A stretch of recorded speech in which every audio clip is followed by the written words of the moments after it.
Gate BBS Telefina tuli n'omubaka wa Nakaseke Central mu Parliament Honorable Mayanja Ssebunyai mumyuka wa ssentebe w'akakiiko ka Parliament akalondoola entambuza y'emirimu mu bitongole bya gavumenti mu bufunze Kaite Kosase bisanja kya myaka 5 obuvunaanyizibwa buno abukoze emyaka 2 n'ekitundu nga gwe mumyuka wa ssentebe w'akakiiko ako bingi mubikoze tulabye musisinkanya abantu banyiti mu kyaluma kiki okuluma kikyotegeeza mukuluma kikyotegeeza Gambia akakiiko kati kakambwe nnyo kakwata ku muntu aba bali yake kubano semayo bawulidde ku president yavumiridde enguzi mu parliament omwo enguzi mu 7 ayimba yabagugombodde enguzi sente ziyite obuzibu bwa Museveni ayogera kirala naye ate nakola birala kikyotegeeza wabirabye byabadde kyankwansi n'ebirala byonna byabadde bazenga bakola okuyisa amateeka ag'enjawulo ojjukira wano erya UPDF n'owulira nti wali aba pocketinze 10 nagamba nange buli bw'enguzi kibi ate nagamba naye mba mbasibula mukwate ye10 ababa waddiyo okwo ate zaaki anti nsoka nenkubuuza zaaki mubaka parliament osasulwa kati oba omupa zaaki kukola ki enguzi olowooza kibategeeza mu statement so kakati olaba nga ffe akakiiko infact amaanyi tu agakosase oba public accounts committees ziri 3 waliwo eya local government waliwo eya central government yabaka wali eya local government yabanamugga bakivumbi central political prisoner muwanga kivumbi ye paka central katuna ne paka kosase naye amaanyi ago tugajja mu nnyingo ya ssemateeka ey'enkaaga mu 3 egambe eti auditor general avaayo n'akola reports jukira mukozi wa parliament era tukitwala nti ekitongole ekyo kyetengeredde naye gavumenti omanyi kyesooka okukola kukiwa ssente ntono ekitongole ekyo ekyauditor general ekyabakalondoo bakiwa ssente ntono so nosanga nga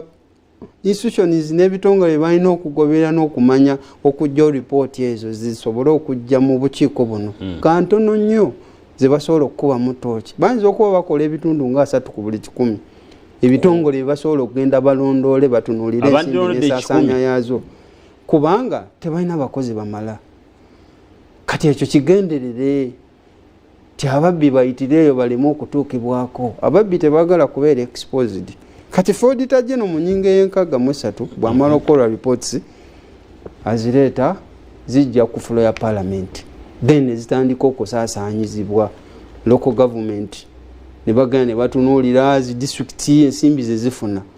kati olwaleero olaba mu appropriation bill eno the appropriation bill 226 mwe tutemera ensimbi z'omusolo Nakaseke district enako obuwumbi 5 mu miliyoni 175 mu emitwalo 2 mu 10 ngaba wadde nyingi ezo nno zaali current za kusasula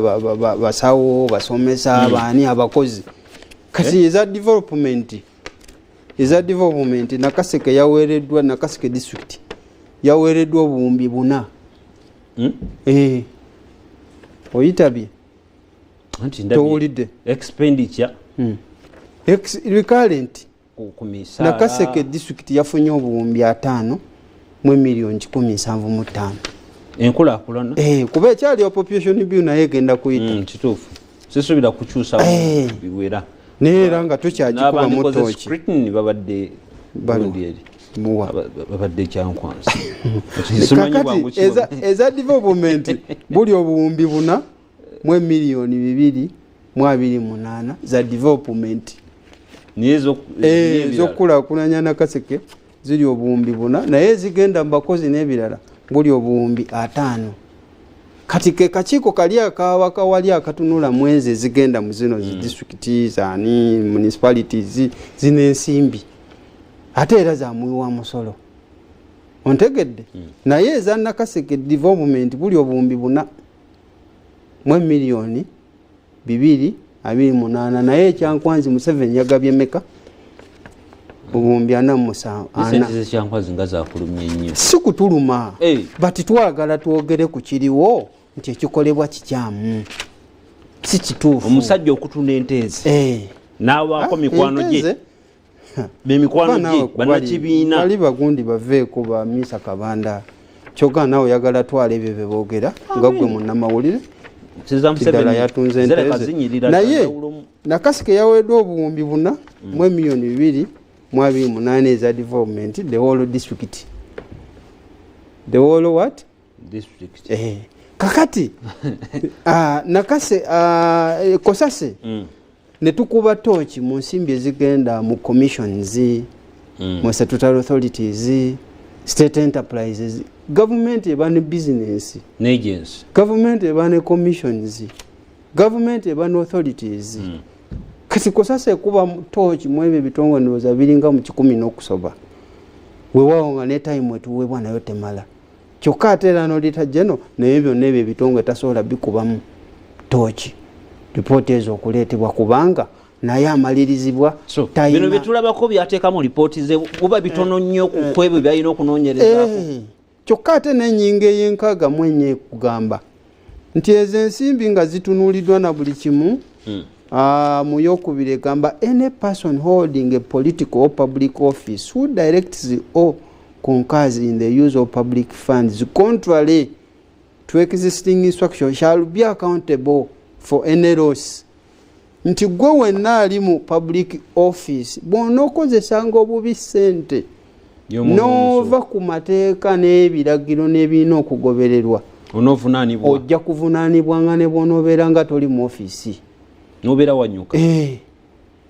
ndowooza birabye olwaleero byatuse ku Nandutu babirabye naye ndalabyo selective naye nga Uganda yebuuza Nandutu yafuuse bagamba batya naye abalala abagabba nga baali bangi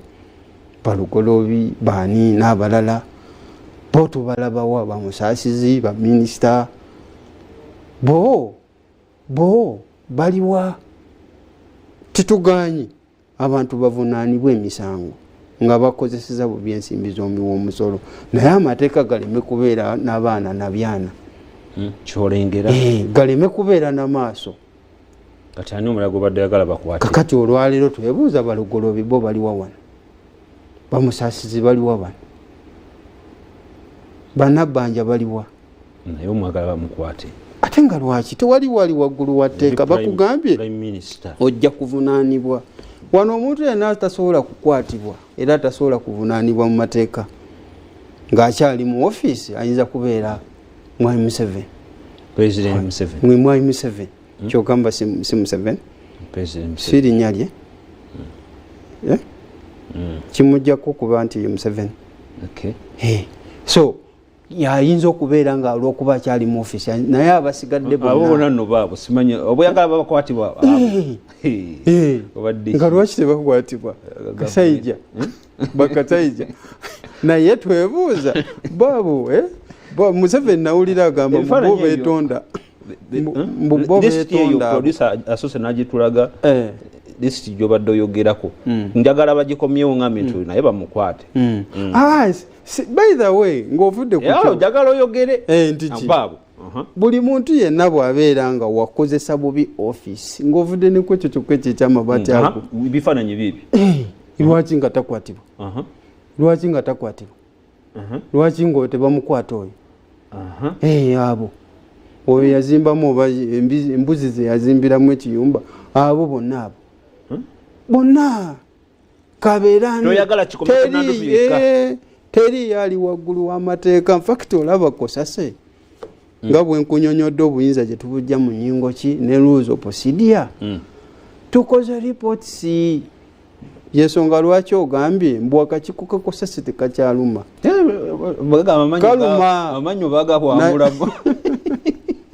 kaluma naye kaluma kalina ekakoma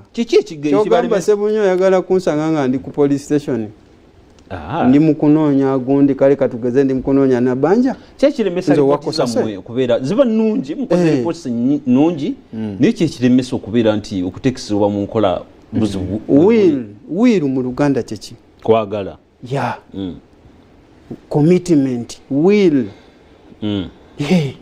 ze ripoti nzikoze nzirase ku floor ya parliament ezadoptinze egambye gundi kuba waliwo ya KCC gye twakolawo ng'erumika bakyofa togabye nga bakoze ekyo emivuyo gyonna egyaliwo egyo egyakasasiro akasasiro okubuutikira abantu n'emivuyo gyonna egiri mu kitongole ekyo ekya KCCA twalagira baminisita bakwatibwe abaawa aba Kampala bonna baminisita Kabanda okusinziira ku lipooti gye twakola era yali adopted by parliament. Kati minisita gira bali mu kuyinayo kyetumanyi mu bitongole bino mubeera mu technical wing betuyita ba technocrats then ne political semateeka tayawula kusomedde nyingo tuyina ab'ekikugu kati bano ba political heads semateeka tayawula semateeka tayawula mu nyingo y'enkaga mwenya akawaayira kati ba minisita ki ekibakwasibwa no okusinziira ku recommendations zemwakola bakugambye who directs or concurs in the use of public funds contrary to existing instructions shall be accountable. Buli muntu shall be accountable nti ojja kubeera nga olina okubeera ng'onnyonnyola olina okubeera ng'onnyonnyola. Kati ki ekiremesa recommendations zino zimuteekamu okuba nti ziteekebwa mu nkola? Kosase bwe tukola reports ne tuyita entities nga mubiraba ku TV